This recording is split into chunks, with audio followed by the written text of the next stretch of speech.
Halo teman-teman, dimanapun kalian berada, semoga kalian sehat selalu dan dalam lindungan yang maha kuasa. Kali ini kita bertemu lagi dengan cerita yang unik, yaitu dimana cerita seseorang yang dipingit oleh bangsa siluman. Jadi gimana keseruannya? Langsung saja kita ke ceritanya guys. Sebuah cerita dari orang dahulu, bahwa ada sebuah pemukiman yang tersembunyi di dalam sebuah hutan. Hutan itu tidak bisa ditemukan jika kita memang berniat mencarinya. Hutan tersebut hanya bisa dijumpai dengan kesengajaan yang memang tidak sedikit pun tersirat untuk menemukan tempat itu. Kebetulan saya adalah seseorang yang pernah ke sana kala itu dan sampai saat ini saya masih mengunjunginya. Pemukiman di sana tidak terlalu besar seperti desa. Agar mudah mengimajinasikannya, pemukiman tersebut seperti sebuah dusun. Namun dusun tersebut penuh dengan kemegahan. Dusun tersebut membentuk sebuah kompleks candi dengan satu bangunan yang menjadi tempel atau bangunan utama dari kompleks tersebut. Untuk lebih jelas, pemukiman tersebut memakai gaya seperti kerajaan. Kerajaan tersebut dipimpin oleh seorang ratu, dan uniknya kerajaan ini tidak ada satupun pria di sana. Semua sistem pemerintahan dan rakyatnya adalah seorang wanita. Jika kita kalkulasikan kompleks candi dengan luas 5 hektar, mungkin penghuninya di sana tidak lebih dari 1.000 orang. Yang menjadi pertanyaan dari setiap orang yang mendengar cerita itu, apa yang dikerjakan orang-orang di sana? Tidak ada. Mereka hidup seperti biasa, masyarakat seperti kita, namun dengan keajaiban dan kemegahan. Saya akan menceritakannya pada kalian. Kala itu saya berumur 23 tahun, seorang pemuda dengan usia yang energik. Saya tinggal di sebuah desa yang tidak jauh dari tempat pertambangan ilegal yang sekarang telah ditutup. Kala itu saya sedang mencari kayu bakar. Waktu itu belum ada gas LPG seperti sekarang. Atau sebenarnya mungkin sudah ada, saya pun tidak tahu pastinya. Karena saya tinggal di sebuah desa. Saya pun dengan gesit mengumpulkan kayu bakar. Ada sebagian kayu yang saya tebang dengan sengaja karena untuk dikeringkan. Lain hari, jika ia sudah kering, saya tidak perlu mencarinya lagi. Tempat saya mencari kayu bakar tidak terlalu jauh dari rumah, sekitar 50 meter dari belakang rumah. Di sana juga ada kebun kecil yang saya tanami sayuran, hanya untuk sekedar menyambung lauk makan hari-hari. Pada saat saya sedang mengumpulkan kayu bakar itulah, saya pun mendengar suara wanita dari balik pepohonan. Pohon-pohon yang berada di sana begitu rapat dan menjulang tinggi, namun tidak terlalu belukar sekali, karena masih dekat dengan kebun. Saya pun berhenti sejenak dari aktivitas saya, sembari mengikat kayu. Mata saya tertuju pada sumber suara tersebut. Siapa itu ya, pikir saya, dengan penasaran. Apa itu orang yang sedang mencari jamur ya? Tanya saya dalam hati. Di area tempat saya masih banyak ditumbuhi jamur. Itu berkat tanah di sini yang subur dan banyak mengandung humus dari kayu-kayu yang tumbang ataupun dari kayu yang mengalami pelapukan. Sempat untuk membiarkan dan melanjutkan lagi aktivitas, namun suara itu datang lagi, seolah-olah seperti beberapa wanita yang sedang membicarakan saya. Saya pun memandangi sekeliling, dan semua tampak sepi dan sunyi.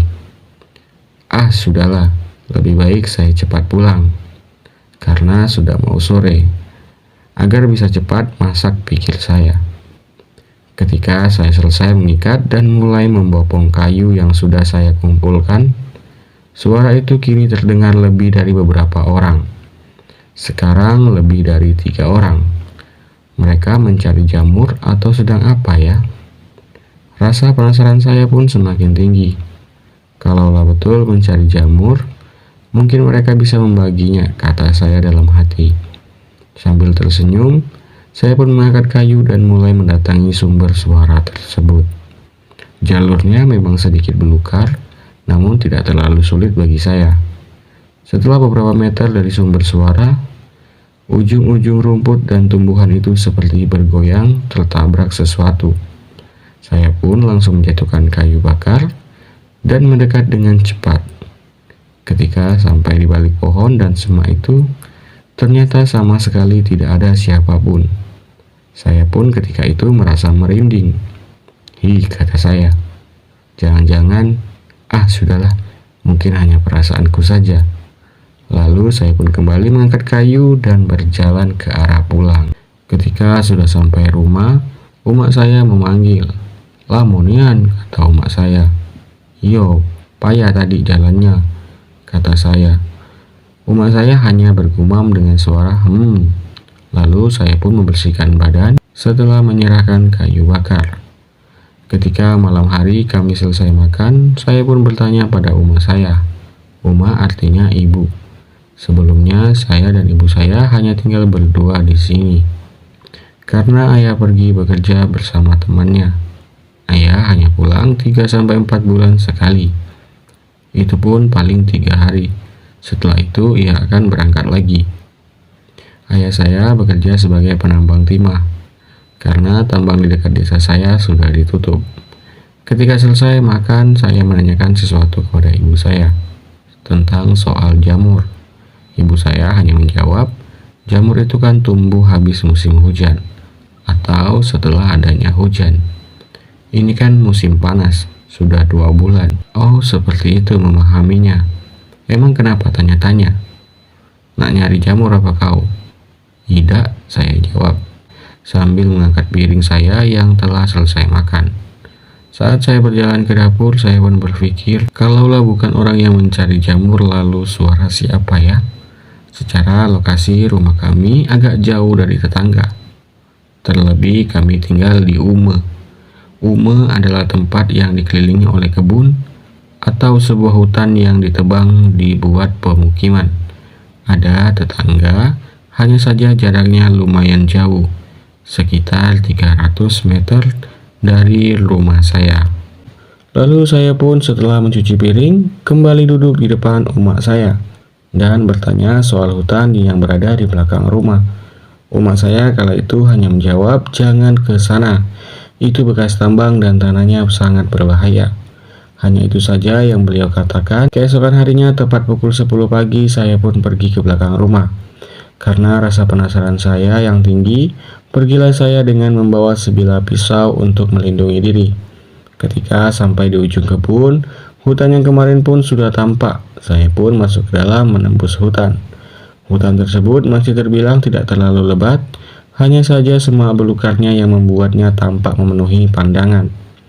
Kurang lebih 1 jam saya berjalan, saya menemukan sebuah tanah lapang tanpa semak sedikit pun. Kurang lebih 4 meter dari tempat saya berdiri, dan sepanjang kanan dan kirinya pun tampak bersih. Dalam hati saya, ini kok aneh ya, seperti garis atau parit, hanya saja itu berbentuk hutan. Seperti sekat antara hutan belakang rumah dan hutan yang berada di depan saya. Ketika itu saya ragu-ragu untuk melanjutkan, namun apalah daya sudah kepalang tanggung. Saya pun membulatkan tekad saya. Baru berjalan 1 meter masuk dalam hutan, saya seperti memasuki tempat yang aneh. Dari semua yang saya lihat, termasuk sekelilingnya pun terasa aneh. Banyak buah yang tumbuh seperti semak-semak dan batu-batu kecil yang berkilauan. Serta di dalam sana, waktu pun terasa berbeda. Di sana ini adalah malam hari, dan terdengar suara keramaian serta musik dari sebuah alat musik kuno seperti gamelan, gong, dan lain-lain. Saya pun perlahan mundur karena mengira ini seperti bukan dunia nyata lagi. Ketika saya mundur dan sedikit lagi keluar, punggung saya disentuh oleh sesuatu yang seperti tangan. Saya pun terdiam beberapa detik sebelum saya menoleh ke belakang. Ternyata itu adalah sebuah wanita yang tidak lazim bentuknya. Seorang wanita yang berdiri tidak menggunakan kaki melainkan dengan perutnya. Ya, dia adalah wanita yang sebagian tubuhnya adalah ular. Saya terkesima dengan wajahnya, namun juga takut dengan bentuknya. Ia berparas cantik, ayu, dan anggun, namun dengan tubuh yang seperti ular. Dia kurang lebih berukuran seperti pohon kelapa. Ia seperti prajurit karena ia menggunakan baju zirah. Lalu dia pun membelit saya dan mengangkat saya ke udara. Dia pun mendesis tepat di depan saya, lalu berkata, "Bagaimana kamu bisa sampai di sini?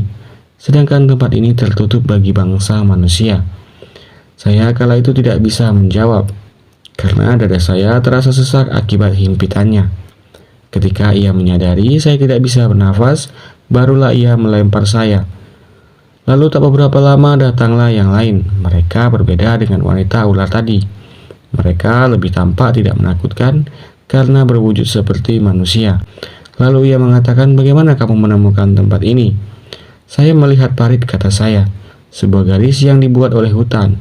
Lalu ia pun terdiam. "Siapa kalian?" tanya saya balik waktu itu. Salah satu dari mereka menjawab, "Kami adalah bangsa lelembut yang ada di sini." Saya pun terkejut mendengarnya. Ternyata saya sudah memasuki dimensi para lelembut. Lalu saya diajak ke dalam masyarakat yang ada di sana dan diminta menemui ratu mereka. Ketika saya dihadapkan dengan orang yang menjadi penguasa di sana, dia berkata, "Hampir 1 dekade tak ada manusia yang ke sini," ujarnya. "Apakah kamu tersesat? Kalau kamu tersesat, kita akan bertukar," katanya. "Apa maksudnya?" kata saya. "Silakan ambil sesukamu semua harta-harta di jalan-jalan atau di rumah-rumah," katanya. "Lalu tinggalkan untuk kami bagian dari dirimu."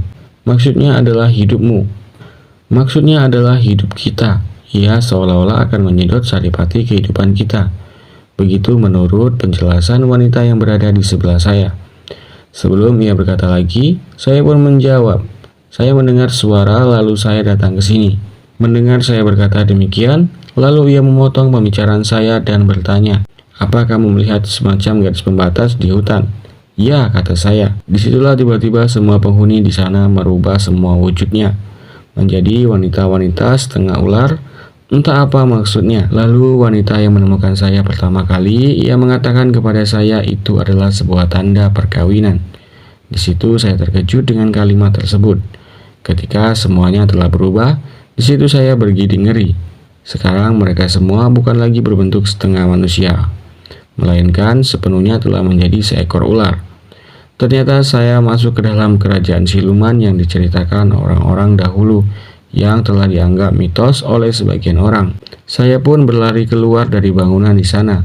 Namun mereka sangat cepat dan mempunyai wujud yang mengerikan. Ketika saya berada di luar, dimensi itu seakan-akan terjadi tabrakan, yang membuat kebanyakan dari mereka menjadi panik. Saya pun melihat masyarakat di sana ternyata semuanya adalah siluman.